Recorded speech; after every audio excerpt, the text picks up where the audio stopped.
Western philosophy पूरी सुन ली, कुछ मिला? नहीं ना। तो एक बार इंडियन फिलोसोफर को सिर्फ एक बार सुन के देखो। हाँ, वेस्टर्न फिलोसोफर भी अच्छे होंगे, मैं ये नहीं कहता, लेकिन जहां तक मैंने सुना और जाना, तो मुझे अपने हिसाब से लगता है कि वे सारे फिलोसोफर जहां पर जाके साइलेंस ले लेते हैं, उसके बाद हमारे इंडियन फिलोसोफर शुरू करते हैं। आपको ये जानकर हैरानी होगी कि हमारे थिंकर उन सबसे कई सालों पहले से ही हमें फिलोसॉफी प्रोवाइड करना चालू कर दिया था। इन सब में से एक थिंकर ऐसे है जिसने पूरी दुनिया को अपने तर्क, अपने थिंकिंग से सबको पछाड़ दिया। बड़े बड़े शास्त्र ज्ञाता भी उनके तर्क को काट नहीं पाते थे। उनका नाम है ओशो, रजनीश ओशो। ओशो के बारे में कहा जाता है कि इनके पास जाओ तो चुपचाप वापस आ जाओ। अगर गलती से भी तर्क वितर्क या फिर सवाल जवाब पे आए तो ये भाई साहब आपकी धज्जियां उड़ा सकते हैं। आदमी ने, इस ओशो नाम के आदमी ने इतना पढ़ लिया था भाई साहब, ये कोई मजाक की बात नहीं थी। इनसे आप किसी भी उपनिषद पे बात करो, गीता पे बात करो, अष्टवक्र गीता पे बात करो, कबीर पे बात करो, कोई भी महाकाव्य या महाकवि, किसी पे भी बात करो, ये भाई साहब हमेशा अपने तर्क के भालों के साथ खड़े रहते थे। ओशो की खास बात यह है कि ये सब हर सवाल पे विचार करते थे और धर्म, अध्यात्म, फिलोसॉफी को कई सारी रूढ़ियों से बाहर निकालते हैं। और इनके तर्क ऐसे है कि उनके तर्क से लड़ना आसान काम तो है ही नहीं। बेहद ही तार्किक व्यक्ति थे ये। ओशो की उनके टीचर से जुड़ी एक कहानी बताता हूँ कि जब ओशो अपने टीचर से मिलने गए तो टीचर को भी अच्छा लगा कि इतना फेमस हो गया है फिर भी मुझसे मिलने आया है। और जैसे मैंने कहा कि इस आदमी के तर्क को काटना कोई आसान काम नहीं था। वैसे तो कई बातें हैं लेकिन वो तार्किक थे, इसमें भी कोई डाउट नहीं होना चाहिए हमें। इस भाई साहब ने टीचर के साथ भी एक डिबेट में बातें चल रही थी। फिर थोड़े टाइम बाद टीचर ने कहा कि भाई, तुम आए हो मुझे बहुत अच्छा लगा, पर अब कभी मत आना। तो ओशो ने पूछा ऐसा क्यों? तो टीचर ने कहा इतने सालों से मैं जिस विश्वास पर चल रहा था, मेरा सब काम भी बढ़िया चल रहा था, इस आधे घंटे में तुमने मेरे उस विश्वास की नींव को हिला कर रख दिया है। अब मुझे डर लग रहा है। अब बचे हैं मेरे कुछ 10-15 साल, मुझे वो ठीक से जी लेने दो।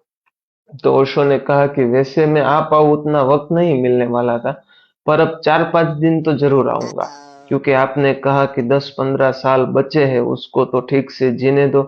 तो मैं कहता हूँ कि बस अब इतना जो वक्त बचा है उसको तो ठीक से जी लो। आपको लगेगा कि ये एक अध्यात्म गुरु है ओशो, रजनीश, तो ये नहीं। ये आदमी जबलपुर में फिलोसॉफी के प्रोफेसर थे। इतना सब कुछ भाई ने पढ़ा है, फिर नौकरी को लात मार के निकल गए। उनकी कोई भी बुक उठा लो, आपको समझ आ जाएगा कि तर्क से जीने में कितना मजा आता है।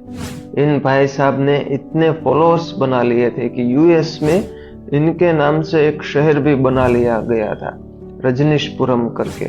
फिर वहां के कुछ कानूनी दाव पेच करके ओशो को वहां से हटवा दिया।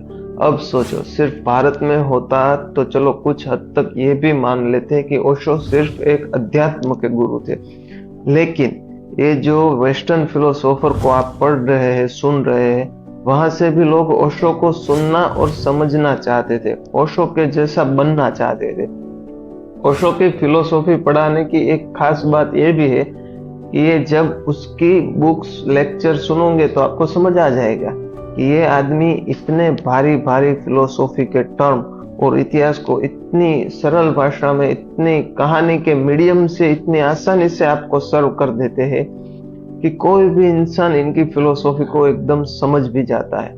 ओशो को लेकर कई बातें हैं, जैसे हमारे भारत में एक रूढ़िवाद के दार्शनिक कैसे होते हैं, भगवा लहरा कर तपस्या करे। तो ओशो ने कहा ये मैं नहीं कह रहा, ओशो ने नहीं, ये मैं कह रहा हूँ कि ये सब बातें, भगवा लहराना, तपस्या करना, ये सब मैं नहीं कह रहा।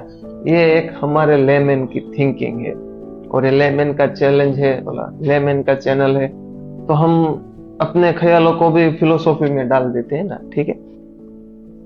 तो ओशो ने खुद उन पे जवाब दिया था कि कौन कहता है मैं एक तपस्वी हूँ, क्या तपस्वी रोल्स रॉयस में घूमते हैं?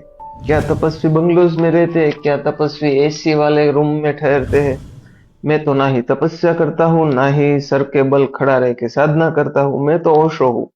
मुझे आप किसी भी दायरे में बांधने की कोशिश तो कर पाओगे, लेकिन मैं बंधने वालों में से हूँ ही नहीं। तो एक खामखा के व्यर्थ विचारों को और कोशिशों को त्याग दो। और हाँ, ऐसा भी नहीं कि ओशो की हर बात को एग्री ही करे, क्योंकि ओशो तार्किक थे। तो हम जब उन्हें पढ़ने के लिए बैठे तो तार्किक बुद्धि का ही इस्तेमाल करना होगी, क्योंकि कोई भी इंसान 20-30 साल तक बोल रहा है तो उनमें भी गलतियां तो होगी, क्योंकि वो भगवान थोड़ी ना है, वो भी तो एक इंसान है हमारे जैसा। तो हमें उन गलतियों को अपने तर्क से, अपनी बुद्धि से काट काट के ओशो को सुनना और पढ़ना चाहिए। और ये बात हर फिलोसोफर पे लागू होती है, ऐसा नहीं कि सिर्फ ओशो पे। आप किसी भी फिलोसोफर को पढ़ रहे हो तो अपनी बुद्धि को भी, अपने माइंड को भी खोल के रखो, क्योंकि इतने सालों तक उसने काम किया है तो उसमें भी गलतियां तो होगी। तो हमको उन गलतियों को निकाल के उनको पढ़ना चाहिए। ऐसा नहीं है कि आंखें बंद करके बस पढ़ते ही गए, दिमाग बंद करके सिर्फ मन में अंदर स्टोर करते ही गए। ठीक है।